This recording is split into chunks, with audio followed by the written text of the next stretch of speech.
Saudara, dibukanya kotak Pandora kasus pembunuhan Yosua oleh Richard Eliezer membuat semua skenario Verdi Sambo terbongkar hingga akhirnya berantakan.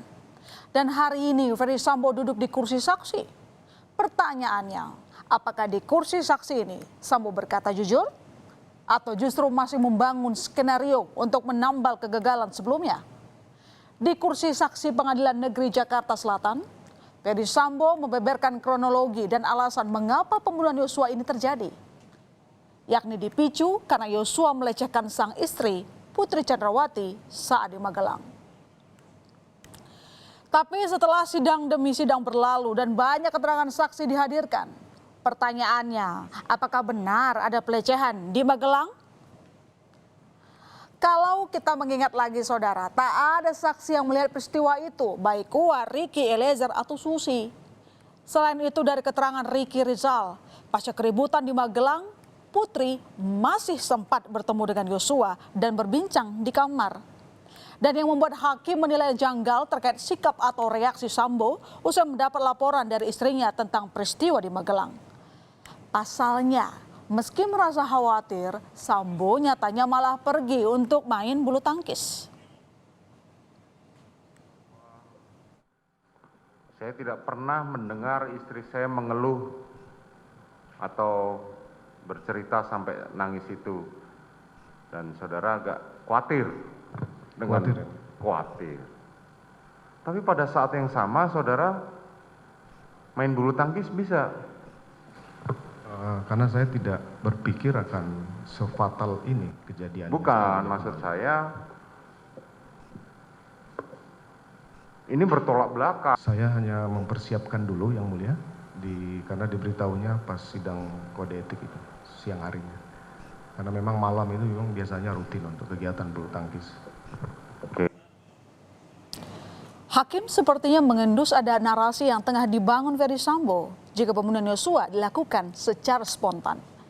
Saat itu Verdi Sambo menyatakan rencana awal akan mengonfirmasi Yosua usai pulang dari bulu tangkis. Namun tiba-tiba Sambo mampir lewat ke Duren 3. Hal ini dinilai hakim tidak masuk akal karena tidak sesuai dengan keterangan saksi prayogi Azhar Romer dan petugas Patwal. Kejanggalan lain yang diendus oleh hakim dari kesaksian Verdi Sambo adalah soal senjata. Saat itu setelah Yosua tewas ditembak Eliezer, Sambo pada kesaksiannya mengaku panik dan spontan membuat skenario tembak-menembak dengan menembak dinding menggunakan senjata milik Yosua yang kata Sambo berada di pinggang Yosua. Tetapi hakim menilai keterangan ini janggal sebab senjata Yosua yang dipakai Verdi Sambo sudah disita sebelumnya oleh terdakwa Ricky Rizal. Melihat bahwa ini harus ada bekas tembakan dari Yosua. Kemudian saya mengambillah tangan Yosua. Kemudian menggenggam senjata milik Yosua dan menembakkan ke lemari sebelah atas. Senjata Joshua itu sudah diamankan, baik yang stayer maupun yang HS. Ya, Tapi saudara mengatakan tadi, saya nembak pakai senjatanya itu kok. saya sampai hari konfirmasi yang mulia tidak pernah mendapat laporan dari ketiga terdakwa ini bahwa senjata Yosua sudah diamankan. Lah iya. Di sidang hari ini ada pengakuan menarik dari Verdi Sambo, saudara. Verdi Sambo merasa diuntungkan dengan rusaknya CCTV di Duren 3. Matinya CCTV ini membuat Sambo percaya diri untuk membuat skenario tembak-menembak karena tidak ada bukti. Maka saya yakin saja bahwa itu rusak karena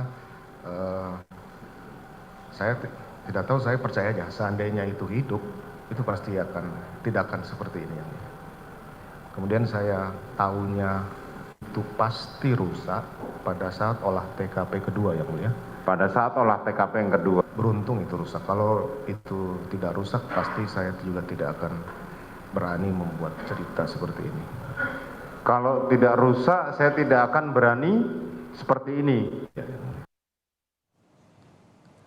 Pada 10 Juli, 2 hari setelah terbunuhnya Yosua, terungkap jika Sambo memang memberikan hadiah bagi terdakwa Eliezer, Ricky Rizal, dan Kuat Maruf. Namun Sambo menyebutnya dengan bahasa yang lebih halus, yakni jaminan hidup bagi ketiganya dalam rangka terima kasih karena sudah membantu skenario yang dibuatnya. Menyampaikan bahwa apa hasil keterangan yang sudah ada dipertahankan saja karena ini dalam rangka untuk menyelamatkan Richard yang mulia. Kemudian saya sampaikan bahwa terima kasih kamu sudah sesuai dengan apa yang saya harapkan. Saya akan merawat keluarga kamu, saya akan membiayai kamu beserta keluarga karena sudah membantu menjalankan cerita yang saya buat yang mulia. Richard dibayar 1 M, terus Ricky dan Kuat 500 juta dijanjikan. Itu terrealisasi tidak? Sementara kan belum yang mulia. Skenario Sambo yang makin kesini makin berantakan, membuat ajudan dan anak buah yang awalnya mendukung akhirnya berbalik arah menyudutkan Sambo. Yang pertama kali melawan tentu saja Richard Eliezer, si pembuka kotak Pandora. Lalu satu persatu bekas anak buah Ferdy Sambo mulai mengungkapkan jeritan hatinya setelah mereka sadar telah terseret dan menjadi korban dalam skenario pembunuhan Brigadir Yosua. Karir di kepolisian hancur, bahkan hingga duduk di kursi terdakwa, membuat air mata anak buah Sambo tumpah di pengadilan. Saat ini saudara juga dijadikan terdakwa di perkara ini. Bagaimana perasaan saudara? Sedih yang mulia. Kenapa sedih? Saya hanya bekerja aja yang mulia. Bagaimana? Hanya bekerja yang mulia. Hanya Menjalankan bekerja perintah. saja. Siap. Dan saudara sebelumnya? Wakaden Paminal. Wakaden Paminal. Kemudian saudara dibohongin seperti ini.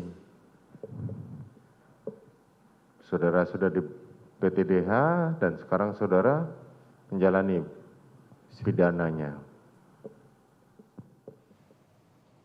Kesal, marah. Jenderal kok bohong. Susah nyari jenderal. Keluarga kami malu. Kami paranoid nonton TV, media sosial. Jenderal kok tega menghancurkan karir. 30 tahun saya mengabdi, hancur di titik nadi terendah pengabdian saya. Belum yang lain-lain yang anggota-anggota hebat Polda Metro Jakarta Selatan kami. Bayangkan majelis hakim, kami Kabag Gakum yang biasa memeriksa polisi yang nakal, kami diperiksa.